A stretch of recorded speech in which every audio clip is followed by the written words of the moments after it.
And we shall start with the presentation of Mr. Itamar Levin, who is a senior legal correspondent and a Holocaust researcher whose articles and studies on the subject of the money of the murdered Jews in the Holocaust became known, as well as many other studies that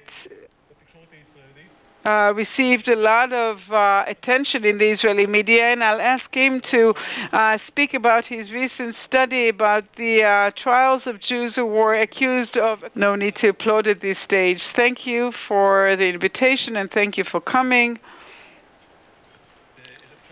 In 1951, David Fellinger, the journalist, wrote in Ma'ariv newspaper about this dialogue that he had with a Holocaust survivor that he met. That Holocaust survivor told him the following. He said, "It's great that my parents and my family members are not alive and they don't need to see me because I was a capo. I received more bread and I was not beaten up. I beat up others. Initially, my hand shivered when a Nazi ordered me to beat up Jews, but I got used to this and I became an expert." And he, the Nazi, actually tapped me on the shoulder and said, well done. Aren't you escaping from me? Because I would give so much if I could escape myself right now. Yes, you can shoot me in the face and you can hand me over to a policeman and I'll be grateful. Maybe that would bring about the end, because as you can see, my Nazi was the greatest of the cruelest of people. Other Nazis killed their own capos, and he, the capo, was the last victim. But my Nazi was smarter. He only murdered my soul, and he put my soul into the gas chamber, but he left my body alive. And this is how I move from one land to another, from one city to another, from a street to another, and that capo sign on my forehead. People in the streets do not see the truth, but I see the truth. Every day and every night I see this sign on my forehead, and I keep reciting to myself, I was a capo. If this is how the person who himself was a capo, himself was a Holocaust survivor, if this is a sense of shame that, as he says, he goes to sleep with in the evening and wakes up with in the morning, he sees himself every day in the mirror when he shaves himself and he sees this Cain sign, is this the feeling of the man himself? What would be the feeling of all those around him?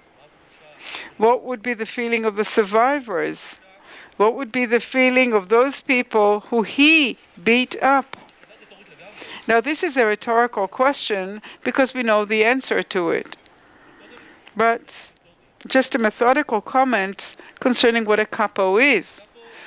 Capo, the source is the Italian word. In the labor camps, the concentration camps, it was the role of those who were in charge of a group of workers.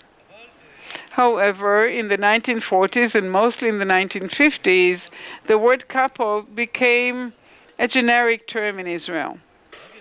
A generic word is one which represents a specific noun that turns into a general noun. If you take Pelephone, for example, Pelephone is the name of a company, it's a brand, but everyone calls the cell phone a Pelephone. You know what a Frigidaire is? Do you know that we used to have this? It's a name of a company. Arctic and Cartiv are names of companies that manufacture ice lollies. Capo has also become generic. Every Jew who had any role or any position under the Nazi regime received the title of a capo. And it wasn't exactly very respectful. Nobody meant to flatter them or compliment them by saying this. It was meant to shame them. And this is the title of my lecture. Understanding where the shame stems from. Today we call it shaming. We still don't have a word for this in Hebrew. But usually it's a lot more than that. Where is the shaming coming from? We have to take a step back to understand this and go back 60 years, maybe even 70 years, to the days in which the Jewish settlement in the land of Israel became aware of what was happening in the Holocaust. And very quickly, there is a juxtaposition created between that passive Jew that goes to his death like sheep to slaughter, and the Zionist young new subret that is fighting for his or her life. And it really doesn't matter if that is true or not, because the way of myths and conceptions is that they have a life of their own, and the facts don't matter that much. These perceptions become stronger where Holocaust survivors start arriving in Israel in 1945 and later, and very quickly what emerges is the two groups, this juxtaposition between the two groups. There were those heroes, those underground fighters, members of the Zionist youth movements, and if they came from the left, even better, and all the rest, all the others. Try to imagine for a second the monument of the Warsaw ghetto. Even those who didn't visit it know its replica in the Yad Vashem area. This is where the central ceremony for Holocaust Remembrance Day takes place every year. So what you see here is the fighter that holds this primitive hand grenade or the Molotov cocktail. He is the one that is carried on the shoulders of the masses of the suppressed people of the ghetto, and they carry him on their shoulders. So this is the perception of Nathan Rappaport when he made that monument 5 years after the Warsaw Ghetto uprising, and that is the prevailing perception for dozens of years. My topic is not if that changes and how. It does change. However, when we talk about the trials of the capos, the different officers, these trials take place at the beginning of the 1950s, and you cannot understand them without the background of that perception that says that those who went like sheep to slaughter, or the victims went like sheep to slaughter, are at best worthy of our mercy or compassion. In the worst case, are ridicule. Moreover, the ones that collaborated with the Nazis. This is a very dichotomous approach, a very simplistic one. If you had any role in the Nazi machine, then it means that you were an accomplice. It's very simple. Nobody looks at the complexity. Nobody looks at the question, why did you carry out this job? Or what job did you have? To begin with, was it forced or was it done willingly? Did you use this power for good ends or bad ends? And this is where I have to say something that if I wrote this, I would make it very highlighted and use the font or the size of the font that would be very large, even 18. Many of the different officers, the office holders, were noble people. I don't have the stats. Nobody actually did the stats, but quite a few of those different officers used the powers vested in them to rescue Jews. A week ago, one of the heroes of the Holocaust passed away, an unknown individual, Yaakov Chiquito Maestro. He was a teenager, 15 or 16 years old, when he arrived from Saloniki to Auschwitz. He was very diligent. He could speak German, and the Germans have him placed in one of the labor offices, and his role was to actually organize the labor battalions. And he very quickly learned that with a bit of bribe and, compliments to the right people, he could actually remove people from the terrible battalion and transfer them to those battalions where their chances of survival would be higher and better. In the 1950s, if Chiquito would have walked around Tel Aviv, people would have screamed capo at him and stoned him. But this is just an example. He passed away last week, and that's an opportunity to give an example of a different sort. Why would I use bold letters for it? Because my study, and quite naturally what I'm going to say in the next 15 minutes that I have, and that was just an introduction so far, will present the others. Because my study deals with those who were brought to trial. Those who were brought to trial, at least there were evidence showing that they abused their power. However, about 1/3 of the defendants were acquitted. I found documentation of 23 trials that took place mostly at the beginning of the 1950s, another one at the beginning of the 1960s, third of which were acquitted. Even those who were convicted only received symbolical punishments. And I only want to talk about the component of shame here. when the police starts examining and investigating those complaints filed against those officers, it discovers very quickly that it's not only a matter of shaming, but also various, cases of extortion and lies. For example, a certain individual was brought to trial in 1971 because he demanded 2,000 lira from another person, a real fortune, and he threatens him, if you don't give it to me, I'll tell everyone you are a capo. And just pay attention.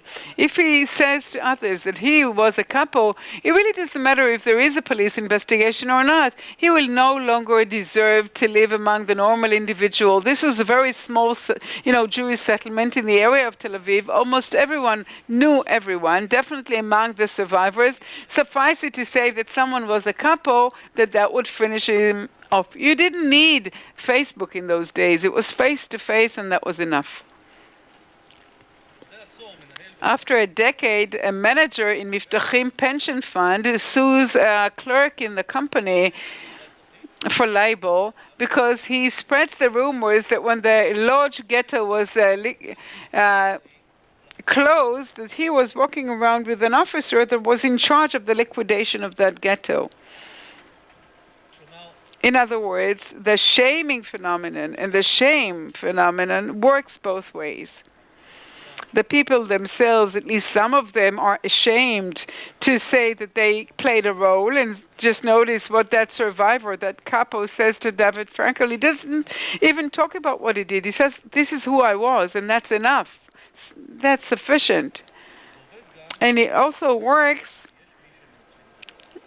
because, in another way, because some people take advantage of it and exploit it to their own ends. But I'd like to talk about another component of shame that comes from the other angle. And in my view, it is fascinating. Each of us has our own interests, but I think that it at least requires another discussion of one of the key questions that this young country had to deal with concerning the Holocaust. What do I mean? Another one of those myths that we know of, the Great Silence. That's how it's called. The survivors never talked, they never gave testimonies, they withdrew from others, and that was it. That was the end of it. At least in my study, I find that when it comes to trying and investigating, there was no silence, and definitely there was no great silence. What do I mean by that? Beyond those 40 people who were brought to trial, I found the minutes of 23, but about 40 were tried. At least 120 additional cases were investigated by the police, but no trial ensued. I read all those cases and what remained of them. And this is an amazing phenomenon. It is something that you cannot find in those files and cases. You know what you couldn't find? You couldn't find one case that people said that we could not find evidence because the witnesses were not willing to talk. There was not one case in which they summoned a witness, in other words, a survivor, to give testimony, and he said, I don't want to come. Not one case like that was found. And I think that a few dozens of such investigations are at least a representative sample that requires some thinking. So what's going on here? Let's talk about shame, not of the office holders, but rather the survivors. Now, I'll make it even more pronounced, because some of the issue of shame that accompanies guilt definitely is there. Silence stems, inter alia, because of shame. Stemming from the question of why did I survive? Am I better than my father? Am I better than my children? Am I better than the rabbi of my township? Am I better than the great intellectual? And here, by the way, a certain we come a full circle with respect to the office holders, because a part of this approach is that if I survived, apparently I did something bad. Why did they take pity on me? Maybe I served the Nazis, that's why. So all the circles sort of close one on top of the other. So a survivor might not talk because questions would come up. How did you survive would be how did you survive, with a different tone.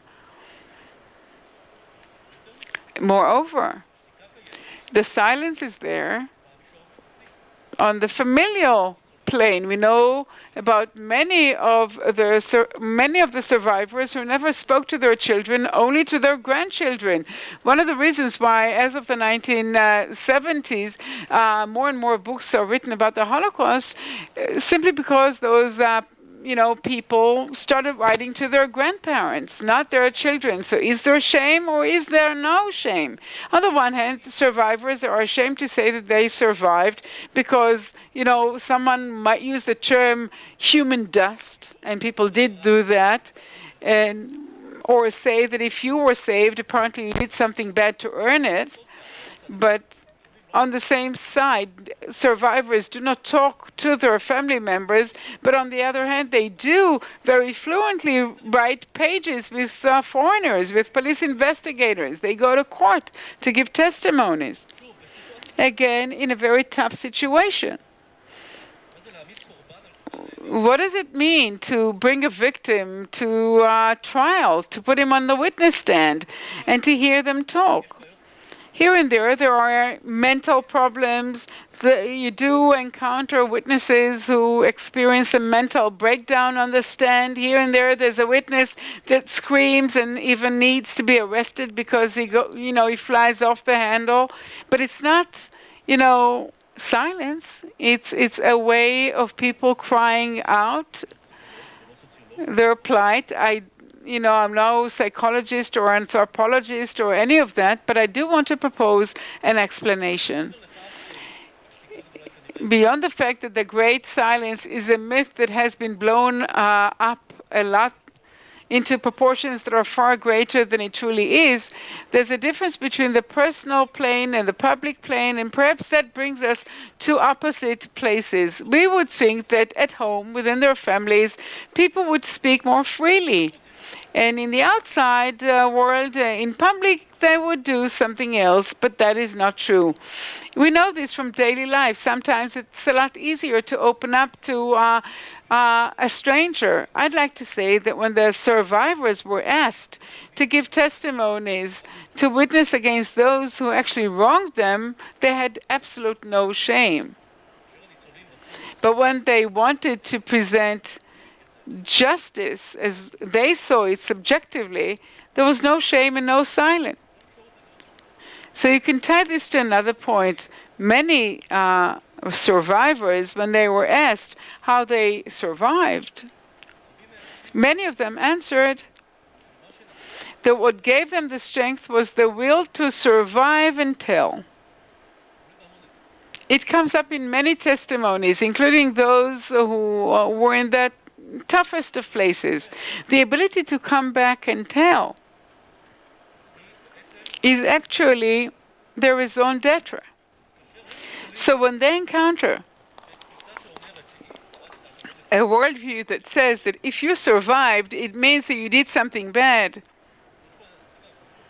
and if you were exterminated, and there's a contradiction. On the one hand, they say that those who were exterminated went like sheep to slaughter, and those who survived must have done something terrible. So what should have been done? But if you are in a society where the diaspora Jew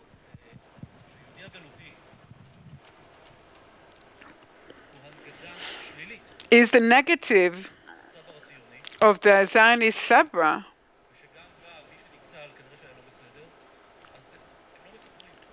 people don't wish to tell anyone, but when you're asking them to tell, then the dam breaks down. A few more words about the results of those trials, just another aspect, perhaps. If we spoke earlier about shame, let's take advantage of the next 4 minutes to talk about pride. When one reads the minutes and the rulings of those trials, I, at least as a legal correspondent or journalist, I was filled with pride because of the Israeli judiciary. We know various debates in public about judicial activism, yes or no, but in the 1950s, they didn't even have any papers.